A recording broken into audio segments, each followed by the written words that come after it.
This project employs and uses the skills of craftspeople from all across Ireland, and we're aware that what we're doing here is helping to promote these skills and to conserve these skills and to deliver a living for people who practice these skills that are extremely important if we wish to protect our built heritage into the future. There's a lot of respect that goes into the building itself, and everybody that's involved, there's an element of passion that you may not necessarily see on a contemporary or new build, and very much a sense of craftsmanship going into the building. And as we do our work, we're also investigating what's been there historically for some time. We're seeing some new interesting things. Yeah, we're delighted to be involved in this project, an 800-year-old building, and really what we're doing here is we're re-roofing the building by replacing the slates, redoing stonework, reinstallation of the windows for generations to come. This project is all about preserving the structure of the building, the fabric of the building, to enjoy for hundreds of years. We're stripping the roofs down to the rafter, replacing any defective timbers.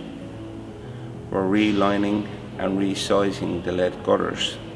To remove the slate, we have to strip the slate from the top to the eave by pulling them off the nail hole. The nail on this particular cathedral had deteriorated to such a point that the slate were falling out in places. So the slate is lifted down, crated, then taken down by the crane to the ground. Underneath the slate there was a heshing which had to be removed and cleaned down to the rafter so we could look at the timbers. We have to evaluate all the timbers on the roof to see which need repair and which need replacement. We need to have a cover over the roof consistently to give us space and time to work on the slate, work on the lead works, and work on the valleys, because there's intricate detail underneath the valleys that has got damaged that needs to be replaced. And on reconstructing that, we've got to think how the guy laid it 100 years ago and what deterioration happened and why it happened. And we've to come up with solutions to prevent that happening in the future. The works that's to be carried out on this project are the repointing of all the stonework, any damage to the stonework, and then loose stone that would have to be rebedded on. Over the years, cement was introduced to the building, which was built in lime, and it's caused damage to the stonework. Working on a project like this, it gives you a great insight of the way things were done hundreds of years ago. And we would carry out works the same way. We might have more modern tools, but the principle would be the same. And always we would try and match the way it was done. We wouldn't try to change anything. This project came to ourselves in two ways. We had already done previous work in St. Patrick's Cathedral in Our Lady's Chapel.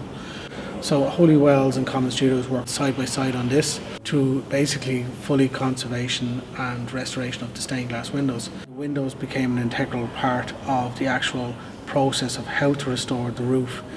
They realised that they needed to use the window sills as part of the structural fixing for the scaffold, for the scaffold to go up to a higher level. And part of that process was the windows would have to be removed to allow the scaffolding to sit on the sill of the window, to take the weight of the actual scaffolding that's going up.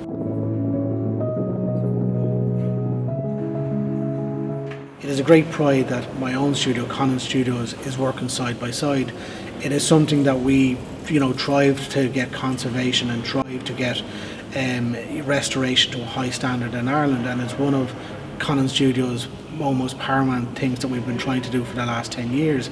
To be allowed to come into a cathedral like St. Patrick's Cathedral in their great renovation of the roof project, it gives satisfaction, number one, and it gives a guarantee that we're doing things right in Ireland in terms of going forward with conservation and restoration. It's a group effort. It's not down to an individual, it's a collective, and it's a collective approach and a collective want and need to see it through to the best it can be. And you get that from sort of the ground up. So when you're up on the roof within the temporary structure, all the guys reslating it, there's a smile on their face. They know what they're dealing with, which is a very unique scenario, and they'll never get this opportunity again. And, you know, I have colleagues who are within the industry, and when I mentioned this is the job that I'm working on, there's definitely a pang of jealousy.